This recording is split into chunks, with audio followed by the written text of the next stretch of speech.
What is going on, people? We gotta get these Halloween decorations out of here. It's over. Get them out. Get them out. What's going on, people? A fine Monday morning. It's pretty outside. It's pretty cold outside. And people, I'm in my basement, and I might need to get the space heater out because it is freezing down here for like the first time all year. But people, this is sad. This is our last week together again. And then, then we'll have 3 more weeks after that, all right? So we're nearing the end of AP Macro. We're past the midway point, which is really crazy to think about. I'm gonna take these decorations down here too. Oh my gosh. But yeah, so today we're gonna learn about the Phillips Curve, people, which I said is a pretty important graph in the greater scheme of things, right? Phillips curve is very, very important. It's just like the ADS model. They could ask you to draw the Phillips curve, and that's basically all the same questions they would in terms of the ADS model, but it's Phillips curve instead, right? It's that important, right? It can be in lieu of the ADS model. So that's what we're gonna do today. Then obviously you guys got tomorrow off because it's election day, which is pretty cool. I have to go into work, but tomorrow I hope to catch up with grading. Now, if you guys saw, like in the last 10 minutes, I graded your guys' Unit 2 tests. 2 of you guys haven't turned them in, right? I'll leave it open for like a couple more hours, but pretty good, right? You guys actually did really, really good, and it's not really a surprise. Unit 2 is generally the easiest test, but credit to you guys. You guys did awesome, and you guys have been focused, and yeah, I'm not really surprised by the results. So the goal is this, right? I know you guys just took the Unit 2 test. The goal is to take the Unit 3 test by the end of the week, because we are just about done with Unit 3. All we have to do is do Phillips curve, which we're going to do today, obviously, and then we have to tackle fiscal policy, which is Wednesday and Thursday, and we'll finish a little bit of that up on Friday. So what I'm probably going to do is I'm probably going to open up the test on like Thursday, probably. And I'll let that go until like Tuesday, and I know that kind of coincides with your new classes, but believe me, you guys are going to want to take this test now rather than 3 weeks from now, all right?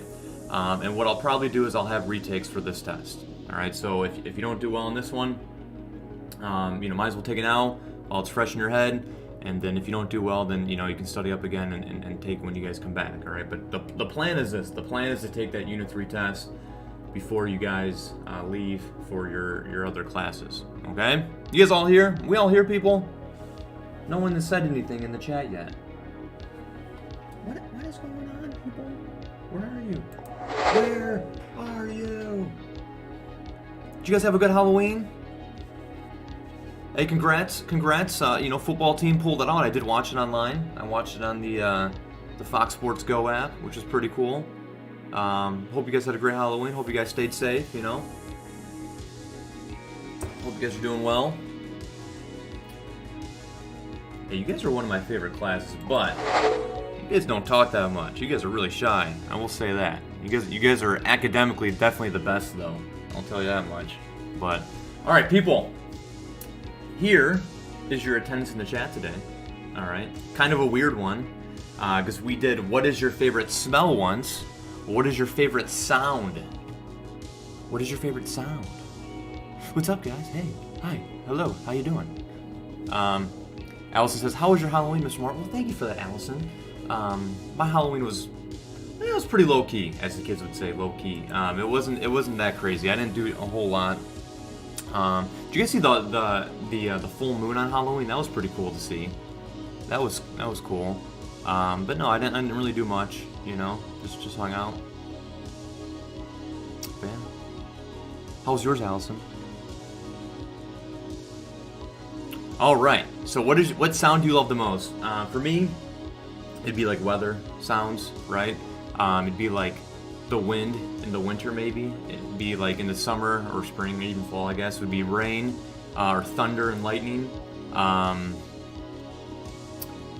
There's a lot of sounds I really like. I don't know. Ooh, waves. Someone just brought waves. All right, let me go back to the top though. Rain on the windows. Ooh, that's good. Rain, crunching leaves, popcorn popping. Oh, this is good. A fan. I'm with that. I like a fan at night. I need some sort of noise at night. I do like a fan. The sound of waves or thunderstorms, very, very cool. Popcorn popping or rain. What did you say? Popcorn popping. The cutting of wood. Interesting, Zayd. Interesting. Okay. Rain. Stepping on crunching leaves. Oh, wow. Rain. The woods on like a sunny day. Nature sounds. Yeah, nature sounds for sure. Rain. Beginning of on site. What's that? What's that, Michael? Rain. Rain. Waves. Leaves crunching when you walk on them. I guess like crunchy leaves. Wind during a blizzard. Oh yeah. Early mornings.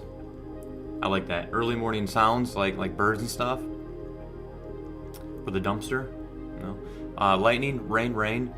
Very great. Watching the Spartans win. That is right, Allison. What a win for MSU, people. What a win. I know probably half you guys are Michigan fans, but it's nice to have Paul Bunyan back in East Lansing. I must say that. It's been a long time, and he's finally back. Yeah, I don't know. Minecraft breaking wood. Okay. Very, very good. Very, very good. I had some other sounds. I don't know. The sound of my dog doing anything. Go green. I told you Friday. Yeah. The real boy Cheesy Vids did call it out. He did call it out, and he said MSU was gonna win. I was pretty doubtful about it, but you know when the game's getting ready to go, I'm like, we got this, right? Like you just always have that mentality. You have to. But it was a pretty crazy win. All right, people. That's pretty much all we got to do. What are some? No, I have other announcements.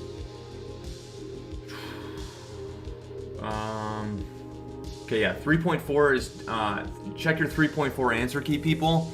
All these ADS model problem sets are very, very important that you check those problem set keys. All right, it's very, very important you do so. I'll post 3.5 tomorrow. 3.5 is due tonight. All right, so make sure you do a good job on those FRQs.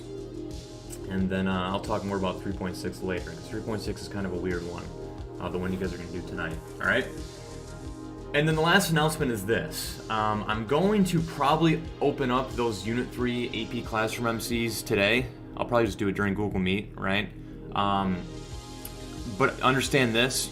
Obviously you can't answer all those Unit 3 questions right now because we haven't yet learned about fiscal policy. But just start chipping away at them, right? Because things are going to be pretty tight here at the end, right? We're going to try to squeeze in this Unit 3 test at the end, and generally I give you like 3-4 days for AP Classroom, and then I release the test, right? So I'm going to release the AP Classroom MCs. The expectation is that you guys all complete it. It'll be an assignment. So start just chipping away at those, right? There's if you don't know one, to skip it and then work back to it. Okay? It's probably going to be similar to that on the test too. I'm probably going to post test Wednesday or Thursday. Do the ones and then obviously go back and, after learning about fiscal policy, answer those ones, okay? All right, people, that is for all your announcements on a Monday morning. It is our last week together, which is kind of sad. I definitely like second and third hour more than fourth, fifth, and sixth. I shouldn't have said that, though. This is recorded. Oh, no. I'm just kidding, people.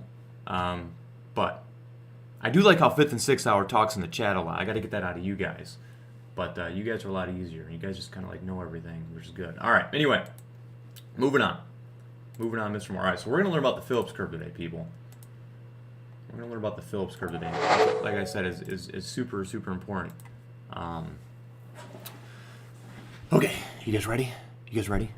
All right, so Unit 3, we are almost done with Unit 3. Unit 3 is all about the ADAS model and fiscal policy, but in learning about the ADS model, we have to also learn about the Phillips curve, because the Phillips curve, what it really is a substitute graph, right? The Phillips curve you guys are about to learn today basically does everything the ADS model does, right? Using this graph, you can show the state of the economy, you can show the various gaps, right? We can either be at full employment, inflationary gap, or recessionary gap. You can show this on the Phillips curve as well. And any sort of, scenario, right, like a change to AD or a change to AS, right? Obviously, we don't have AD and AS on our Phillips curve, but you can reflect those changes and the various macro measures on the Phillips curve as well, right? So if you know how to work the ADS model, generally the Phillips curve is going to be very easy for you.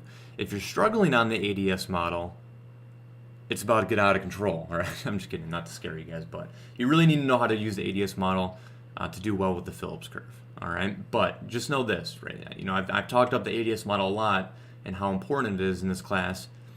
I'm serious, right? Any FRQ, you can just omit ADS model, put Phillips curve there instead, and they like to do that, right? And the expectation is the same, right? You can show changes to the economy, give all the various macro measures and relationships and all that using this graph instead of the ADS model, all right? All right. So people, what is the Phillips curve, right? Well, basically, it is this relationship. It's more a relationship more than a graph, but like obviously we're going to graph it. But it's this relationship between inflation and unemployment, right? So you got this old dude, W.H. Phillips, noticed back in the day that there is a big trend, right? There is a big trend, and recently the trend hasn't really been there, which is big time, debated. And we'll talk more about that here. But back in the day, there was a huge trend, and there was a huge trend between unemployment and inflation, an inverse trend, and we've talked about that already, right? He's just like, wow, over time, it looks like when unemployment levels are low, inflation tends to be high. And when inflation tends to be low, unemployment levels tend to be high. There seems to be this inverse relationship between inflation and unemployment, right? And basically, you just plot those points on a graph, you draw the line of best fit, and that line of best fit is the Phillips curve, right? So it says it shows a trade-off between inflation and unemployment, all right? So let's get into it. So yeah, in general, right, it's been true for a long period of American history, but again, like it's not that long, right? Because we really started using macroeconomics in 1940, right? So measuring economic health and implementing policy and things of that nature, right? So it's not that long, but in the last, I would say, 10 years or even closer to that, the Phillips curve hasn't really been that inverse. All right, it's been slightly, but not as basically this curve is getting more and more level over time. All right, it's like downward sloping here, like just to show the relationship, but over time, it's getting more and more flat. Right, the flattening of the Phillips curve, but doesn't really mean anything in terms of the curriculum. No, right? Just know like in real life, it's not that big of a relationship, which means a lot of things, especially when we start talking about fiscal policy and monetary policy in a bit. Okay. So here's the Phillips curve, right? Like I said, over time, there tends to be this inverse relationship, right? You can see when inflation is generally low, unemployment's high. When unemployment goes down, inflation goes up, right? It's just an inverse relationship. So there's an inverse relationship, right? And in order to get this line of best fit, what we basically did was we just plotted the points over time, right? Like what was the inflation level and unemployment level in 1994? I don't know, maybe right here, right? What was the inflation unemployment level in 1991 and 2004 and 2008, right? And there's some outliers for sure, right? But in general, right, the line of best fit would represent, the short-run Phillips curve would represent this line of best fit, okay? So it says when the economy is overheating, there's generally low unemployment but high inflation, and then obviously when we're in a recession, there's high unemployment and low inflation typically, right? So again, like this is just like a point in time right here where we had 5% inflation, maybe 2% unemployment, right, which means unemployment is very low, which generally leads to higher inflation, right? Demand pull inflation. And then obviously there's times where inflation is very low and unemployment is very high, right? Think about the Great Recession in 2009. We had unemployment, varying by state between 10 and 14 to 15%. I don't want to say a too high of a number. And during that time when we had a high unemployment, we had deflation. We had negative 1% inflation, 0% inflation, and so forth, right? So again, historically, it's pretty true, right? But yeah, so we just plot the points, and the line of best fit represents that short-run Phillips curve. But we're going to use it for much more other uses than simply showing inflation and unemployment. All right, so let's do a little test here. It says, what happens when aggregate supply falls, aka decreases? I've been working with a lot of you guys, and a lot of you guys, when you're making mistakes on your problem sets, it's because you're saying the word up and down, right? Try to avoid saying the word up and down. It even falls, right? I would try to not say it. Try to say right and left, right? Just tidbit, okay? Because when you change aggregate supply and you want to say increases and you say up, that's really a decrease. And when you say you want to go, it goes down, as in decreases, you're going to shift it down, which really is an increase, right? So try to just say right and left. But anyway, what happens if aggregate supply decreases? If aggregate supply shifts to the left, right? Can you guys think about on the ADS model? If aggregate supply, I don't know how this is going to look with the camera, but aggregate supply shifts to the left, right? What happens is that's what stagflation is, and you guys have to know that. It's going to be on the Unit 3 test. Stagflation is a simultaneous increase in price level and unemployment, right? We have inflation combined with unemployment, a stagnant economy, right? And the only thing that causes that on the ADS model would be a decrease, a shift to the left of aggregate supply. All right. So how do we show that on the Phillips curve, right? How do we show a decrease in aggregate supply, an increase in the cost of production, something that would decrease aggregate supply, right? Well, that would be a rightward shift in the SRPC. How is that? Well, if we started here, right, just say there's a point here, price level went up and unemployment went up, the SRPC would have to move and shift to the right, okay? If we were to draw a change in AD, right, if we were given an AD shifter, like what happens to the economy if consumer spending increases, right, like an easy one, consumer spending increases, right, when that happens, right, think about your ADS model, when that happens, price level goes up, output also goes up, but if output goes up, that means unemployment goes down, all right? So that means it'd be drawing like a point here to like this point, right? Price level goes up and unemployment goes down, right? So however we change our AD and AS model, right, we can always reflect that change on the Phillips curve. And an easy way to think about it is if whenever we change aggregate demand on our ADS model, there's always going to be that inverse relationship. Whenever we change AD, one is going to go up and one is going to go down in regards to inflation and unemployment, right? Whenever we change aggregate supply, they're either both going to increase or they're both going to decrease. Okay, so just like be aware of that as we move forward here, all right? But just know this, at this point, right, if we change the ADS model, we can reflect that change using the Phillips curve easily, all right? And just know whenever AS changes, we're going to have to shift the curve, and whenever AD changes, we're going to move about our curve. More to come on that, all right? There's another curve that we're going to put on here. So we got the shortened Phillips curve again. What does the shortened Phillips curve mean? It's just the line of best fit, right? There's this inverse relationship historically between inflation and unemployment. So this line represents, the average, line of best fit, right? The trade-off between inflation and unemployment. The long run Phillips curve represents, in the long run, what is going to be the relationship between unemployment and inflation. And we know this, right? In the long run, wages are flexible, all right? So if wages can adjust to changes in price level, we're always going to go back to full employment. And full employment means we have 5% unemployment, right? At least in this country, right? The natural rate of unemployment. So the long run Phillips curve is pretty simple. It's this, right? In the long run, over time, we're going to be operating at 5% unemployment unless there's a change in the natural rate of unemployment. The long run Phillips curve is equal to the natural rate of unemployment, right? Regardless of what the inflation rate is, right? We are going to be operating at 5% unemployment. We're going to be operating at the natural rate of unemployment, the long run Phillips curve. Now, the long run Phillips curve isn't LRAS. LRAS is how much things we can produce at if we have 5% unemployment, right? So LRAS can change. It doesn't necessarily mean, long run Phillips curve is going to change.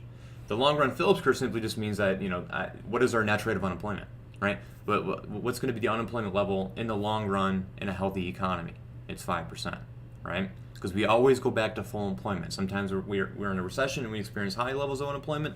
Sometimes we're in an inflationary gap and we experience low levels of unemployment.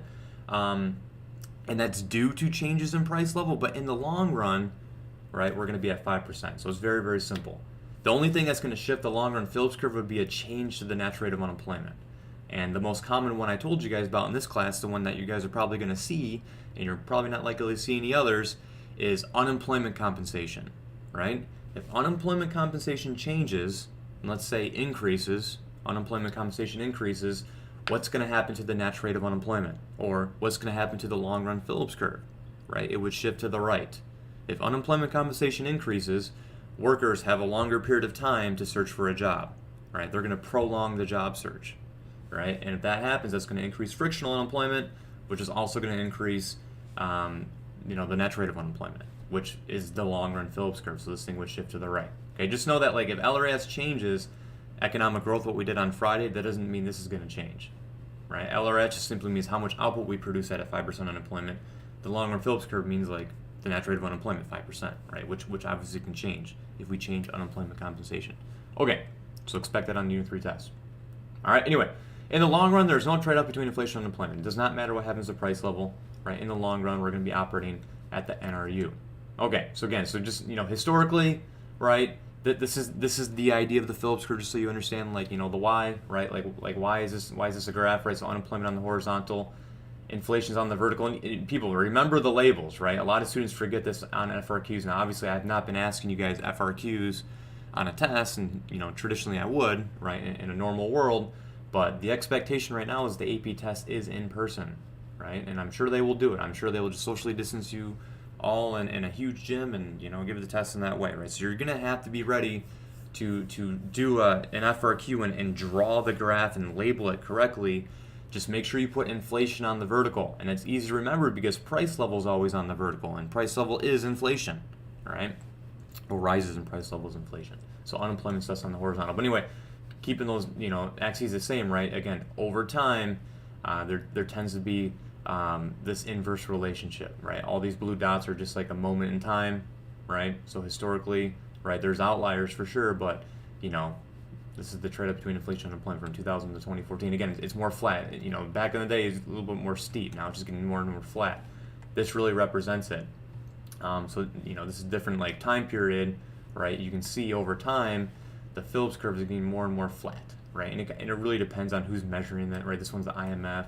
This one's probably the BLS, right? You can kind of different measures, but, you know, there is a trade-off, but it's becoming less and less of a trade-off. So it's going to impact our policy when we talk about that later. Right? And then Canadian Phillips curve, right? Definitely some deflation going on, but again, it's an inverse relationship between inflation and unemployment. Canada! All right, anyway, moving on. All right, so anyway, so let's take the ADS model and let's put that next to our Phillips curve, right? Now, when you're given FRQs, right, generally you're just drawing the Phillips curve and you're making changes to your Phillips curve.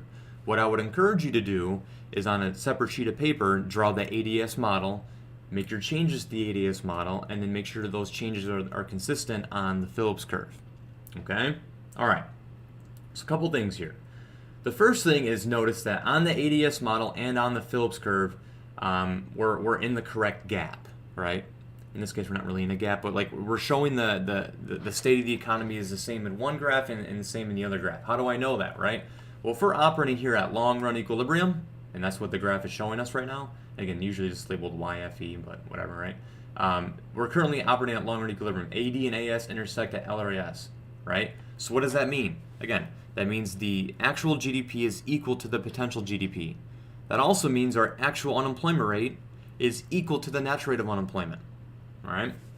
So if I draw the Phillips curve over here, right, usually it's just point A, right? These curves are always going to be drawn the same. LRPC will be here and SRPC will be here, and then you just plot that point, you know, wherever, right? It doesn't have, this point doesn't have to be where these curves intersect. This point, and generally they ask you to label it point A, right? Like the initial point, point A. You can put that anywhere to show the state of the economy, right? So I'm going to put that right here because if we're currently right here, that means our unemployment rate right now is equal to the natural rate of unemployment, right? So right now I'm showing both graphs starting at long run equilibrium, right? I'll show you, you know, the opposite of that here in a second, okay? All right, so let's make a change here, right? It says AD increases. Now, obviously, they're not just going to say aggregate demand increases. They're going to give you some sort of aggregate demand shifter, right? Defense spending increases or income tax go down or whatever, right? We've been working a lot with that. But anyway, aggregate demand is going to increase, all right? So what I like to do is I like to draw the change on my ADS model, and I generally like to do a side-by-side graph, right? Because these are really the same axes, right? Inflation and price level. So what happens when AD increases? Price level goes up, right? And output goes up, right? Just an unlabeled graph over here. So if price level goes up and output goes up, I need to reflect that change on my Phillips curve. So what I like to do is I go over here, right? I like to draw arrows on my graph, right? It just helps me out. I like to draw an arrow going up, right? Price level goes up. So I need to draw a price level going up. Point B has a higher price level than point A, right? So I need to work this way up my graph. I need to work north, right? I need to go up, right? That's what happens to price level. And then what happens to unemployment? Okay? Well, unemployment goes down here, right? And the reason is when we increase GDP, right, the amount of people working is now greater. So the unemployment rate has to be less. If we're making more stuff, we're using more workers. So unemployment has to go down. So price level goes up and unemployment goes down. So price level goes up, and unemployment goes down, right? We're working this way, unemployment goes down. So here's my point B, and that's how you do the Phillips curve, right? All you have to do on the Phillips curve is show a starting point in the correct state of the economy, and then after given a change, put the end point where we're currently at, right? Notice this is a inflationary gap right here, right? We ended an inflationary gap here, and we ended an inflationary gap here. How do I know this is an inflationary gap? Well, it's all about unemployment. My current unemployment rate, my actual unemployment rate, is less than the natural rate of unemployment, 5%. Right? Some students, it helps if they just put like 5% here and then like 3% here, because the numbers would obviously decrease right to left here. That's an inflationary gap, right? So generally that's point B. Point A, I drew it starting in the right spot, I drew it ending in the right spot, and I correctly reflected the change. If AD increases, we're going to move right to left along our short run Phillips curve, right? That's the idea. Is that crazy? You guys all good on that? All right? Let me give you some more examples, and I'm going to work with you more on OBS here in a second, okay? All right, anyway, so here we go, right? This is what kind of gap, right? What kind of gap is this, people? Put it in the chat. Put it in the chat. What type of gap is this ADS model here? Is this recessionary gap, inflationary gap, or is this long-run equilibrium? What do you guys think? What do you guys think here?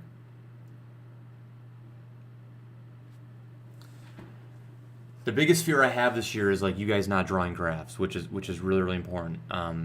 It's kind of scary, to be honest with you. It's like playing basketball and being like, yeah, I'm a good free throw shooter, right? Because, doing free throws is pretty easy. I'm not that far away, right? But not actually, taking free throws, right? You're not going to be a good free throw shooter, right? If you don't draw graphs, you're not going to do well in the AP test. Right? Even if you're doing well on my online tests and all that, right? It's going to be different. Trust me. All right, good. All recessionary, right? How do we know we're recessionary? Because our actual GDP, unlabeled again. Mr. Moore, why are you unlabeling your stuff? Our actual GDP is less than our potential GDP, right? We're not currently producing where we ought to be producing. We need to be operating LRAS, and we're operating short of LRAS.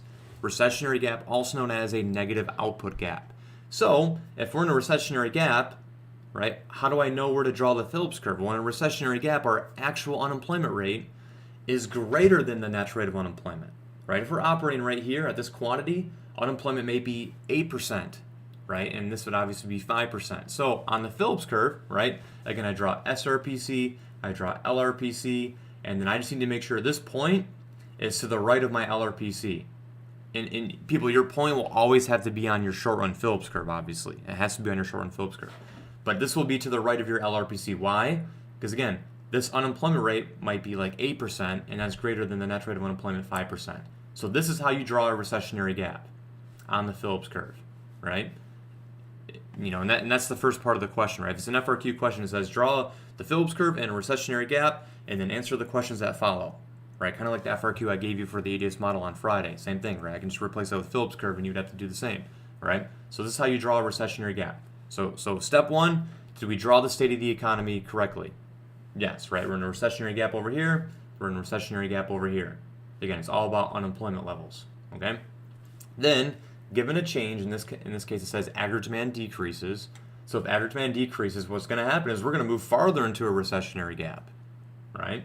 So, again, what happens? Well, we had a decrease in price level, right? I hope you guys can see it. Oops, I just gave that away. We had a decrease in price level, so I need to work this way down my graph, right? I need to go down. Again, like if you had paper and pencil, right, I usually have students draw an arrow going down from point A, because we need to show deflation occurring.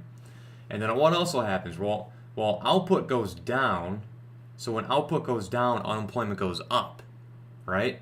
So price level went down, and now unemployment has to go up, so now I need to move this way, right? Again, I can get there by staying on my SRPC, because an easy way to remember is whenever aggregate demand changes, there's always going to be that inverse relationship. One's going to go up, one's going to go down. Inflation and unemployment, one's going to go up, one's going to go down. So whenever AD changes, you can always reflect that change by simply moving about your short-run Phillips curve. All right? Just a little check on learning. So, did we do the right thing? Yeah, we started in the right spot, right? We correctly showed price level going down and unemployment going up on both graphs, and we ended in the right spot. We ended further into a recessionary gap. Right? So, that's it, right? That's how you do it. That's what the Phillips curve is, right? Can you show the state of the economy, and can you show a change to the economy given anything, right? Just like you could on the ADS model. All right, let's do another one. Okay, long run equilibrium. So we need to start at long run equilibrium. Just put your point A right in the middle where LRPC and SRPC intersect. In this case, aggregate supply decreases. It shifts to the left. It decreases, and graphically, that's going to go to the left. Don't say up and down or false, right? I need to change that. All right, so same thing, right? What happens? We'll go over here, right, and figure out, okay, price level increases, right? We had inflation, price level goes up, so I need to work this way up my graph. I need to go up, all right? Then also, what happens to unemployment? We're making less output, so unemployment has to increase, all right? So inflation happened, and unemployment increased. Oh no, right? This point is not on my short run Phillips curve. I can't get there on my short run Phillips curve. Where always remember this: when AD changes, we can move about our graph, right? We can move about our SRPC. If aggregate supply changes, that is not going to cause an inverse relationship. That's going to cause like a direct relationship. One's going to go up, and the other one's going to go up as well. So price level went up, unemployment also went up. So we need to get over here. So how do we do it? If you change aggregate supply, you need to change SRPC. If you shift AS, you shift SRPC. So SRPC is going to have to shift to the right. And not only that, though, this point has to be up and to the right. Green point has to be up and to the right of the yellow point, right? A lot of students will draw it right here, and that's not right. Why is that? Well, unemployment here is greater than the NRU when we ended. So you can't put it right here. We didn't end at 5% unemployment. We ended at an unemployment rate higher than the NRU. So this is a big moment, right? There's two ways in this class to graphically illustrate stagflation. And these are generally test questions, okay? The first way is a decrease in AS, and the other way to show stagflation is an increase in the SRPC. Both of those two ways, graphically speaking, right, you can show stagflation, right? Unemployment and inflation simultaneously increasing, a decrease to AS or an increase to SRPC. All right, just kind of like a side concept test question you have to know. But again, right, that's the Phillips curve. We start in the right spot, long run equilibrium. This happens, so we need to show what happens to inflation and unemployment on both graphs, right? And then end in the correct gap, right? We ended in a recessionary gap. We ended in a recessionary gap over here. The easy way to think about it, people, is the vertical axis is the same, right? And then over here, unemployment decreases from left to right. And over here, unemployment increases from left to right. Everything else is basically the same, right? There's really no difference here, right? Okay, anyway, let's do a couple more here. We got plenty of time. I want to wrap this out because this is like the last day we're doing Phillips curve, and we're moving on to fiscal policy on Wednesday. So here we go. We got a recessionary gap again. So here, how do I draw a recessionary gap? Right, I need to make sure the current unemployment rate is higher than the NRU.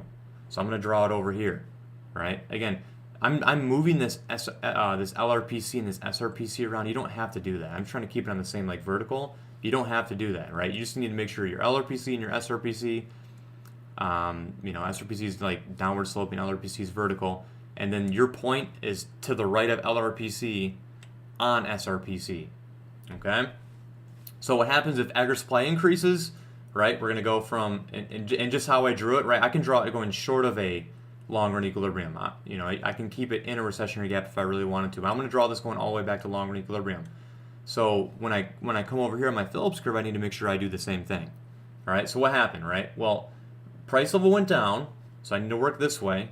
Price level goes down, and then unemployment decreases because we're making more stuff, right? Output increases, so unemployment decreases. So price level goes down, and then unemployment decreases. And then also this, right? I ended at 5% unemployment, so I need to end at 5% unemployment here as well.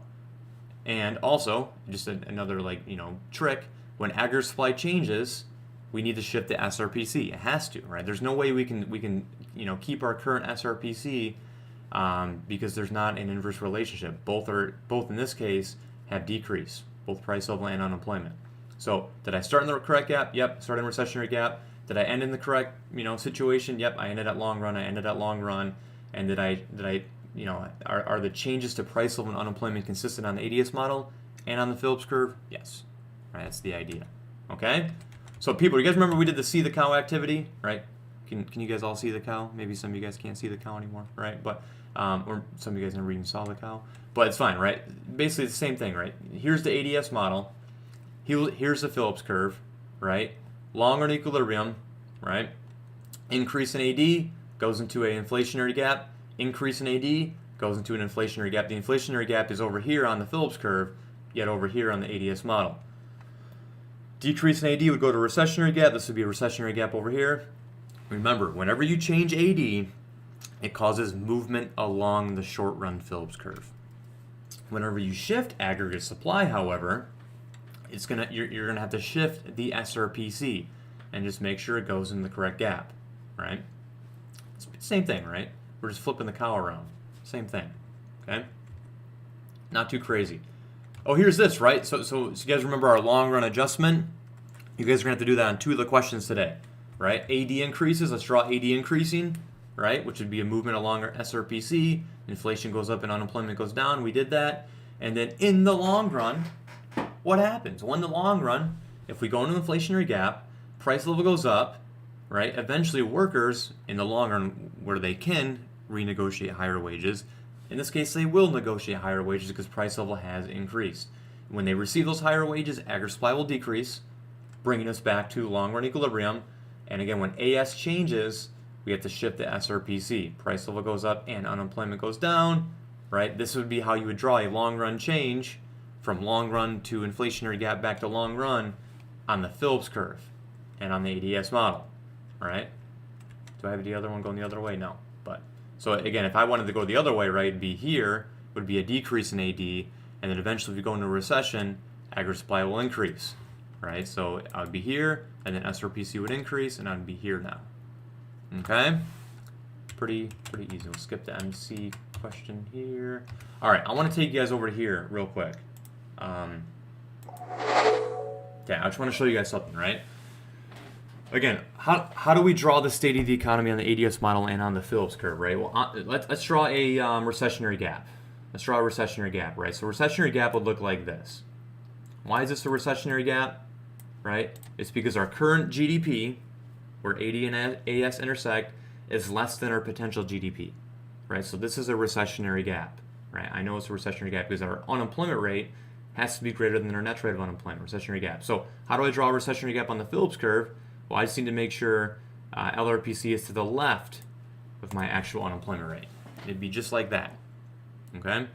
What some students do is they draw SRPC and LRPC first, and then they lastly draw that A, right? So I would draw A over here, right? Or you just draw your line, put A in the middle, and then manipulate your LRPC, right? So there's tons of different ways to do it, but your graph has to look like this in a recessionary gap, right? Because our actual unemployment rate is greater than the net rate of unemployment. That's a recessionary gap. An inflationary gap would look like this, again, right? Our current output level is greater than our potential GDP. We're currently making more than what we would normally make at if we were experiencing full employment, 5% unemployment, right? So our unemployment level is less than the net rate of unemployment. So our unemployment level has to be less than the net rate of unemployment. This would be an inflationary gap on the Phillips curve. And then obviously, right, long run would look like this, and long run would look like this, okay? Each have point A like right in the middle between LRPC and SRPC. Let's start at long run. Let's do the other shift real quick. Let's say there's a decrease in aggregate demand, right? So I would draw my decrease in aggregate demand. Again, you need to know what decreases aggregate demand, people. Super important. All right. So come on, work with me. There we go. So aggregate demand will decrease. Oh no, Mr. Moore. No. What is going on with this line? Okay, I'm just gonna not label my graph, people. All right, there we go. All right. So unemployment decreases, and or aggregate demand decreases. This thing's being annoying. There we go. It's just these lines are like annoying.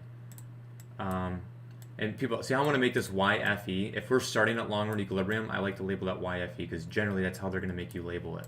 We're currently producing at full employment, right? AD decreases, we go here. Now we're currently operating right here. How do we reflect that change on the Phillips curve? Right, we have point B over here, right? How do I know? It's because our current output level is less than potential GDP. So that means our actual unemployment rate has to be higher than the NRU. So our actual unemployment rate at point B is higher than the NRU. We decrease price level and we increased unemployment. Decrease price level, increase unemployment. So again, I correctly showed my change in the Phillips curve over here based on the change to AD, right? And then in the long run, what's eventually going to happen? In the long run, what's eventually going to happen is aggregate supply is going to increase. And the reason is if we're in a recession, right, people will eventually take wage reductions, right? They're going to take a decrease in their wage because price level has decreased, the cost of living has decreased, what they are producing has decreased in value because the price has decreased, and unemployment is high, right? People are going to begin to negotiate lower wages. They're going to have to in order to keep their job or to acquire a job. So decreasing the cost of production is going to increase aggregate supply, and that's what gets us back to long run. This would be like Y2, all right? So how do we draw that change? Well, price level went down, right? And unemployment also went down as we went from Y1 to Y2. So we need to draw that. We need to go price level going down, right here, and unemployment going down, all right? And I ended at 5% unemployment, so I need to end at 5% unemployment. The only way to get there would be a shift in my SRPC, okay? When the inflation decreases, if inflation decreases, that is deflation on your graph, okay? That's a really good question, Luke. The difference between disinflation and deflation. Very good. Right. In other words, like when you decrease AD or you increase AS, that's going to cause deflation to occur. All right. The only thing that's going to cause price level to go up would be an increase in AD or a decrease in AS. All right. That's going to cause price level to be higher than it once was, inflation to be higher than it once was. Remember, disinflation is prices go up, right? But they're going up at a slower rate. Like let me show you disinflation real quick. This would be like disinflation. All right. Last year AD increased, right? And hold on, maybe last year AD increased a lot, and then this year AS like increased or decreased like a little bit. All right. So price level went up a lot last year, and then this year it went up just a little bit more, right? Prices are going up, right, but at a slower rate. It's a good question, Luke. I like that a lot. All right, so people, that's pretty much it. That's pretty much it. I know we did a lot on a Monday. It's very important concepts. The Phillips curve is, right? It's super, super important. You guys know how to do this. Short run changes and long run changes to your graph. So I made a good problem set. I think it's going to help you guys a lot. And yeah, I'll see you guys here in Google Meet. And yeah, we'll get going on the problem set. And then enjoy your day off on Tuesday, obviously. And then we're going to come back with fiscal policy. We're going to learn how to fix the economy, which is going to be sweet. We've made it. All right, people. I'll see you guys here in a second.